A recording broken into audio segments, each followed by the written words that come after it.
regions in Kenya. I attach here copies of the said agreement. I'll give you the Kenya Kwanza agreement so that you know when I talk about shareholding, I'm not talking about Kenyans, I'm talking about this agreement that was signed by President William Ruto and almost everybody else on how power will be shared. I've never talked about sharing resources. I've been talking about power sharing for people to get what they deserve in sharing power in accordance with this agreement. Like, for example, in an agreement between UDA, ANC, and Ford Kenya, the UDA would nominate the president and the deputy presidential candidates, which has happened. I got my share, although I have no share certificate.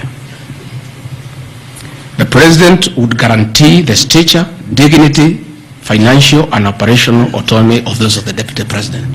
It's in the agreement.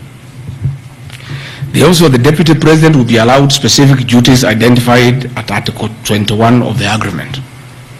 ANC will be allocated a position of prime cabinet secretary to be established within 14 days. It was given to Musalia. The office of the deputy president, Ford Kenya will be allocated the position of the Speaker of the Assembly, which was given to Moses Wetangula. In accord with Article 2.1 of the Power Sharing Agreement, ANC and Ford Kenya would have a 30% share of national government positions. So, the Honorable Musalia Mudavadi, the Honorable Wetangula, and the people of Western, please don't condemn Rigathi Gachagua.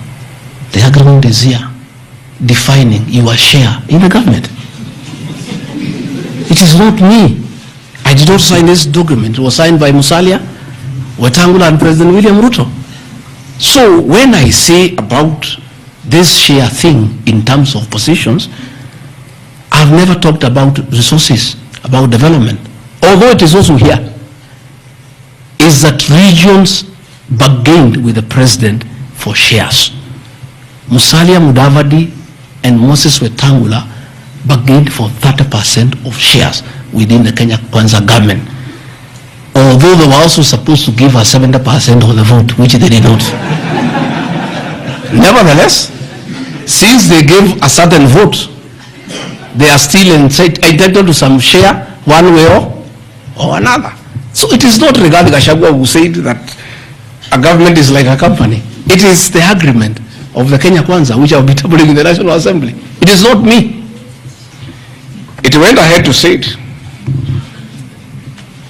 He said, ANC and Ford Kenya would have 30% share of national government positions.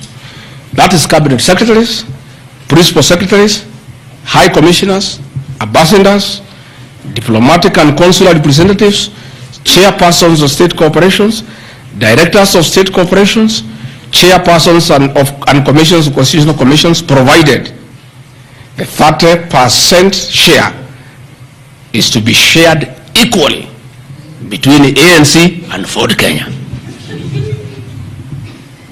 Sasa mimi nikiambia watu wafuate share yao, makosa yangu ni gani? Iko hapa. I did not sign. They went ahead, Musalia Mudavadi and Wetangula, and they must follow these things. Because I will not follow for them, because I was not party to the Western agreement. The agreements were with regions.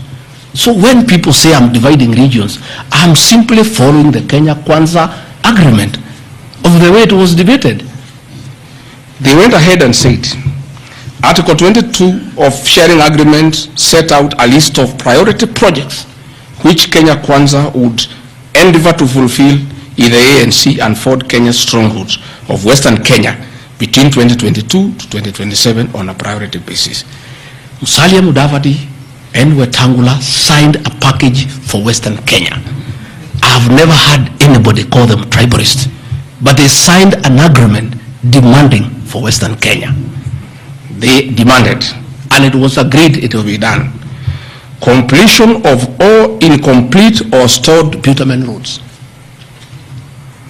construction of an extra 1,000 kilometers of bitumen in Western Kenya, revival and modernization of sugar factories in Western Kenya, establishment of new industries identified in Article 22 of the agreement.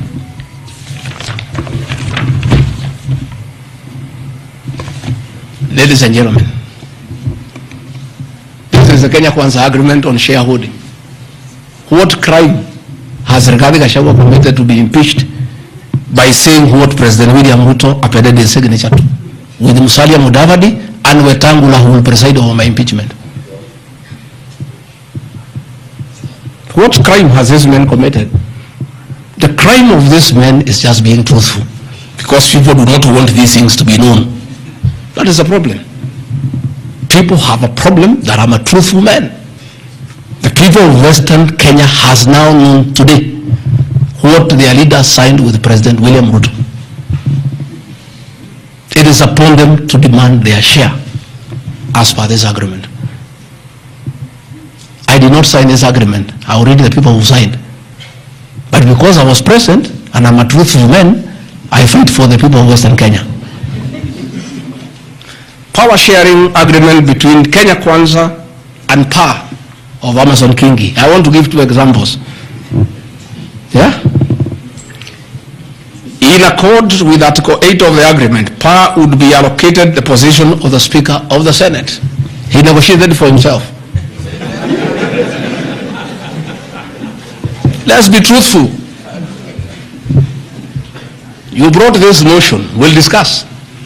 The people of Kenya must know the truth, so that if Gachagua is being crucified for being truthful, let the people of Kenya know why he is being crucified.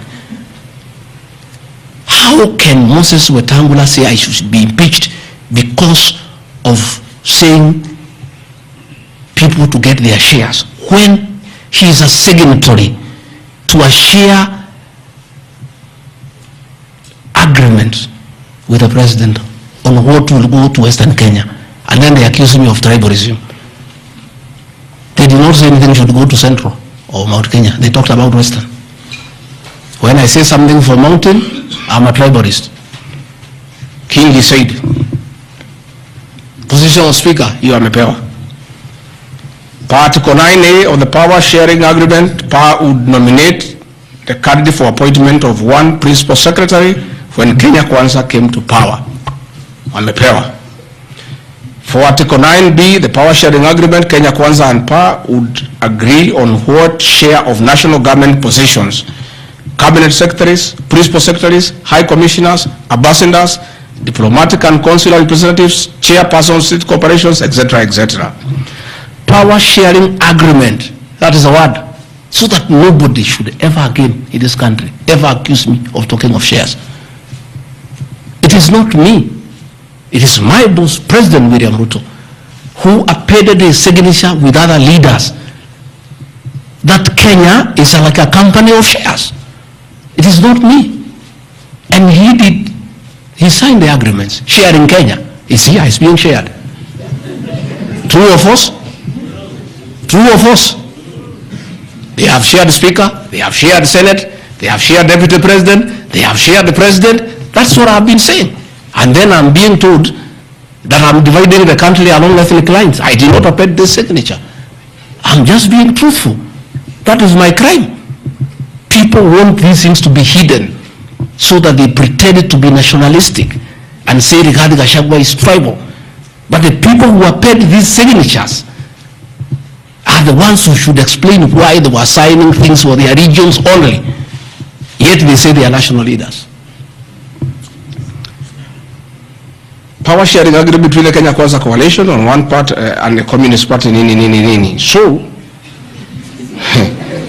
Service Party, at least I saw Chama cha Kazi, they say the party leader should get something. Moses Kuria was given something.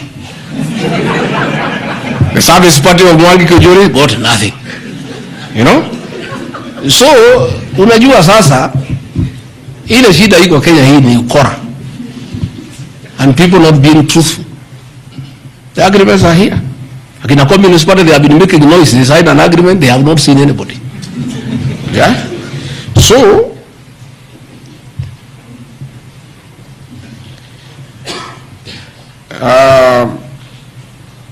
My speeches on the shareholder issue are informed by their aforesaid power sharing covenants, which are founded on law and lessons learned from the well-known disputed 202 NAC power sharing agreement. Further power sharing agreements are a feature of government formation in all democracies in the world that provide the formation of coalitions.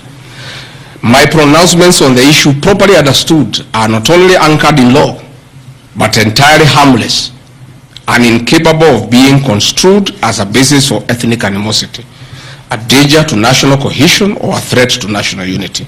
On the contrary, coalition building